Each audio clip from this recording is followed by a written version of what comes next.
సగం ధర. రంగయ్య మధ్యతరగతి రైతు.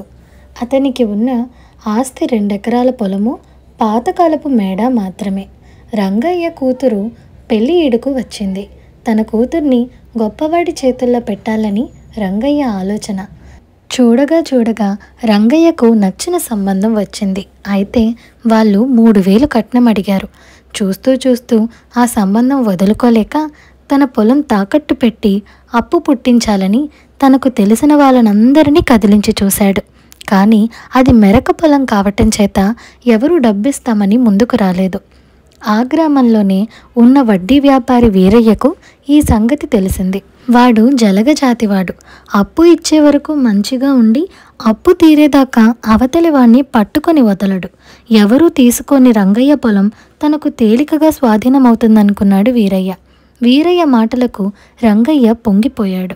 వీరయ్య రంగయ్య పొలాన్ని సగం ధరకు కొంటానన్నాడు. అయితే రంగయ్య ఎప్పుడు తన పొలాన్ని తిరిగి కొనదలిచినా సగం ధరకే అమ్ముతానని అన్నాడు. వీరయ్య మాటలలో ఏదో మోసం ఉన్నదని శంకించి రంగయ్య ఆలోచించుకొని మర్నాడు చెబుతానని, మర్నాడు రమ్మనమని వీరయ్యతో అన్నాడు. తరువాత రంగయ్య గ్రామకరణం లింగయ్య వద్దకు వెళ్ళి వీరయ్య అన్న మాట చెప్పాడు. లింగయ్య అంతా విని వడ్డీ వ్యాపారి వీరయ్య యొక్క దురాలోచన గ్రహించి అతడికి గుణపాఠం చెప్పటానికి మంచి అవకాశం దొరికిందనుకున్నాడు. రంగయ్య, నీ పొలం 8000 చేస్తుంది. దాన్ని 4000కే కొట్టేద్దామని వీరయ్య ఎత్తువేశాడు. నువ్వు నీ కూతురు పెళ్ళయ్యాక మళ్ళీ ఆ 4000 తెచ్చి తిరిగి పొలం కొనగలవా? ఖచ్చితంగా కొనలేవు. నువ్వు ఎలాగో తిరిగి కొనవు గనక ఇక ఆ పొలం అతనికి 4000కే దక్కుతుందని అతను అనుకుంటున్నాడు. కనుక నువ్వు నేను చెప్పినట్టు చేశావంటే నీ కూతురు పెళ్ళి అయిపోతుంది, వీరయ్య రోగం కూడా కుదురుతుంది అని లింగయ్య తన ఆలోచన రంగయ్యకు చెప్పాడు. రంగయ్య ప్రాణం కుదుటపడింది. మర్నాడు రంగయ్య తీరికగా అరుగు మీద కూర్చుని ఉండగా వీరయ్య వచ్చాడు. అదే సమయానికి లింగయ్య కూడా అటే వచ్చాడు. సమయానికి వచ్చారు కరణంగారు, సాక్ష్యానికి పనికొస్తారు అన్నాడు వీరయ్య. కరణం తాను కూడా అరుగు మీద చతికిలపడి వీరయ్య కేసి చూస్తూ, ఏంటి విషయం వీరయ్య అని అడిగాడు. మరేం లేదండి అంటూ రంగయ్య గొంతు సవరించుకుంటూ, కరణంగారు, వీరయ్య నా పొలాన్ని సగం ధరకు తీసుకుంటానన్నాడు. మళ్ళీ సగం ధరకు నేను ఎప్పుడు అడిగితే అప్పుడు నా పొలం నాకు తిరిగిచ్చేస్తాడట. నాకేమో ఇప్పుడు డబ్బు చాలా అవసరంగా ఉంది. అందుచేత అదే షరతుకు 20,000 చేసే నా మేడను వీరయ్యకు అమ్ముదామనుకుంటున్నాను. మీరేమంటారు వీరయ్య గారు అని అన్నాడు. వీరయ్యకు తన రొట్టె విరిగి నేతిలో పడ్డట్టు అనిపించింది. రంగయ్య 10 జన్మలెత్తినా 10,000 పెట్టి తన వద్ద నుంచి ఇల్లు కొనలేడు. 20,000 చేసే ఇల్లు 10,000కే తనదవుతుంది. రంగయ్య తన మేడను సగం ధరకు అనగా 10,000కు తనకు అమ్ముతున్నట్టు అతను తిరిగి సగం ధరకు తన వద్ద నుంచి ఆ ఇంటిని ఎప్పుడు కొనదలిచినా తాను ఇచ్చేటట్టు కరణం గారి చేత కాగితం రాయించి దాని మీద 4 చేత సంతకాలు పెట్టించి వీరయ్య అందరి ఎదుట రంగయ్యకు 10,000 ఇచ్చేశాడు. దాని మీద తాను కూడా సంతకం పెట్టి కాగితాన్ని కరణం తన వద్దనే ఉంచుకున్నాడు. రంగయ్య తన కూతురు పెళ్లి నిశ్చయం చేసుకొని బంధుమిత్రులందరికీ ఆహ్వానాలు పంపాడు. ముహూర్తం సమీపిస్తుండగా వీరయ్య 6 పని వాళ్ళని వెంట పెట్టుకువచ్చి, ఈ ఇంటిని నాకు అమ్మావు, ఇందులో నువ్వు పెళ్లి జరిపించడానికి వీల్లేదు.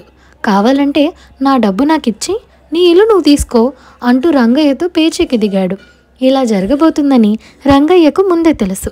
అతను ఎదురుగా కూర్చున్నటువంటి కరణం కేసి చూశాడు. నేను చెప్పినట్టు చెయ్యి అన్నట్టుగా కరణం రంగయ్యకు సైగ చేశాడు. రంగయ్య లేచి ఇంట్లోకి వెళ్ళి 5,000 తెచ్చి వీరయ్య చేతిలో పెట్టి, ఇదిగో నీకు ఇవ్వాల్సిన సొమ్ము. ఈ ఇల్లు నీ నుంచి నేను తిరిగి కొనుక్కుంటున్నాను. ఇక ఈ ఇల్లు నాది. అతిథివి కాబట్టి అక్షింతలు వేసి భోజనం చేసి వెళ్ళు అన్నాడు. వీరయ్యకు మతిపోయినట్టయింది. ఏం రంగయ్య, నన్ను ఆట పట్టిస్తున్నావా? నువ్వు 5,000 ఇస్తే సరిపోతుందా? మరో 5,000 ఇవ్వు, అప్పుడే ఈ ఇల్లు నీదవుతుంది. చూసావుగా, ఏమంటావు కరణం అన్నాడు అతను. నేనేమంటాను? నువ్వు అనేది తప్పంటాను. కాగితంలో రాసింది అక్షరాల జరిగిందంటాను అంటూ కరణం జేబులో నుంచి కాగితం తీసి, అమలు జరిగిందా? ఏది వీళ్ళందరి ముందు చెప్పు అన్నాడు వీరయ్య. జాగ్రత్తగా విను. రంగయ్య 20,000 ఖరీదు చేసే తన మేడను నీకు సగం ధరకు అంటే 10,000కు అమ్మాడు. అంటే నువ్వు దాని కొన్న ఖరీదు 10,000.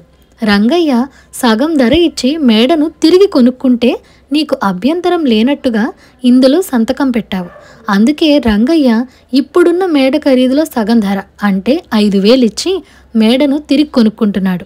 ఇందులో నువ్వు కాదనటానికి ఏమీ లేదు. ఇక నీకు ఈ ఇంటి మీద ఎలాంటి అధికారమూ లేదు అన్నాడు కరణం. రంగయ్య మేడను చవకగా కొట్టేద్దామనుకున్న వీరయ్య ఎత్తు బెడిసి కొట్టింది. తగిన శాస్తే జరిగిందనుకున్నాడు వీరయ్య. అతను ఈ విధంగా మరెవరినీ మోసం చేయటానికి మళ్ళీ ప్రయత్నించలేదు. ఇదండి ఇవాల్టి కథ. ఈ కథ మీకు ఎలా అనిపించిందో మాకు కామెంట్ సెక్షన్లో చెప్పండి. అలాగే మీకు ఈ వీడియో నచ్చినట్లయితే like, share, subscribe to Priya stories Telugu. Thank you for watching.